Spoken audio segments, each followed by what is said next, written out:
Wapendwa wasikilizaji wa Radio Tabora FM, karibuni katika tafakari ya neno la Mungu siku ya leo Ijumaa ya tarehe 27 mwezi wa pili mwaka 2026, juma la kwanza la Kwaresma mwaka A, mwaka wa Kanisa. Masomo yetu ni kama ifuatavyo. Somo la kwanza linatoka katika kitabu cha Nabii Ezekieli sura ya 18 aya 21 hadi aya 28. Na somo letu la Injili linatoka katika kitabu Injili ya Mathayo sura ya 5 aya ya 20 hadi ya 26. Karibu sasa tusikilize somo la Injili. Somo la Injili takatifu ilivyoandikwa na Mathayo sura ya 5 aya ya 20 hadi ya 26.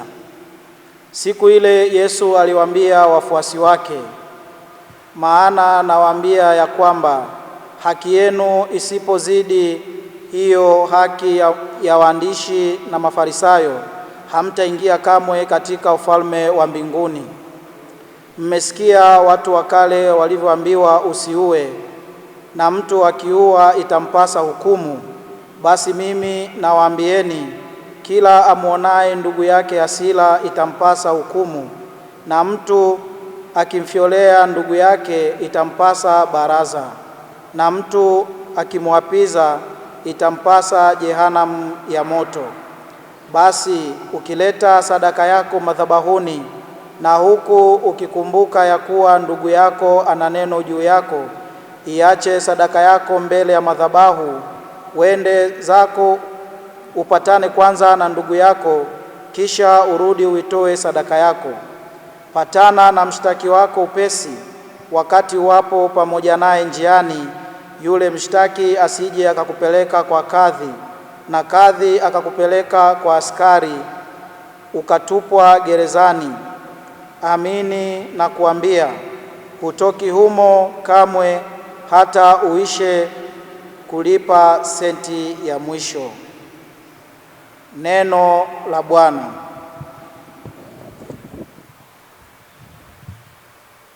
Ndugu zangu wapendwa katika Kristo, katika somo la Injili Bwana wetu Yesu Kristo anatufundisha kuwa sadaka ya kweli ni moyo uliosamehe, moyo uliopatanishwa na uliojaa upendo. Bila ya hayo, sadaka inabaki kuwa tendo la nje lisilo na uzito wa kiroho. Yesu anatuonyesha kwamba Ukristo si sheria tu, bali ni mabadiliko ya moyo. Yesu anasema, basi ukileta sadaka yako madhabahuni, na huko ukakumbuka kwamba ndugu yako ana neno juu yako, iache sadaka yako mbele ya madhabahu, uende kwanza upatane na ndugu yako, kisha urudi utoe sadaka yako. Ndugu zangu, Yesu anatufundisha ya kwamba sadaka bila upatanisho haimpendezi Mungu. Ndipo Yesu anaposema, iache sadaka yako, nenda ukapatane kwanza. Mungu anathamini zaidi upendo kuliko sadaka, msamaha kuliko ibada. Ndugu msikilizaji na mtazamaji wa Radio Tabora, Yesu anatufundisha kuwa haki yetu lazima izidi ile ya waandishi na Mafarisayo, kwa sababu Mafarisayo walikuwa mabingwa wa kufuata kanuni za nje. Usifanye hiki, usiguse kile, fuata taratibu zote, yaani jinsi watu wanavyokuona. Lakini mioyo yao ilikuwa mbali na Mungu. Lakini Yesu anasema, haitoshi kutenda mema kwa nje wakati moyo umejaa hasira, chuki, kiburi au vinyongo. Yesu anatutaka tuwe na usafi wa moyo, upendo wa kweli, msamaha wa dhati. Na Mungu hatazami tu tunavyosali au tunavyotoa sadaka kanisani. Mwenyezi Mungu daima anatazama kama unampenda jirani yako kwa dhati. Sadaka ya kweli inatoka ndani ya moyo, si kwenye muonekano wa nje pekee. Ndugu yangu, Yesu anaenda mbali zaidi, anasema sheria ya zamani ilisema usiue, lakini Yesu anasema hasira kali isiyodhibitiwa, matusi na kumdharau mwenzako au kumvunjia heshima, haya yote ni mbegu za mauaji. Ukweli ni kwamba mauaji huanza moyoni kabla hayajatokea kwa mkono.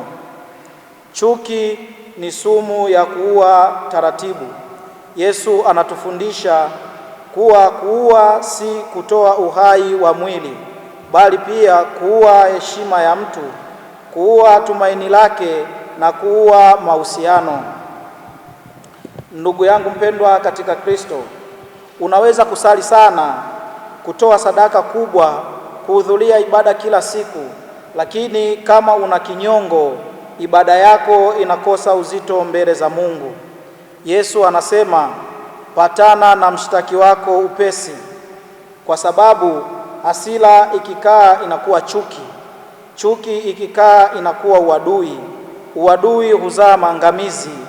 Hasira na chuki ni vikwazo vya ibada ya kweli.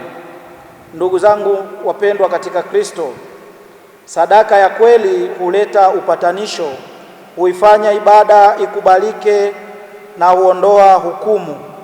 Sadaka si pesa tu, bali ni moyo wa upendo.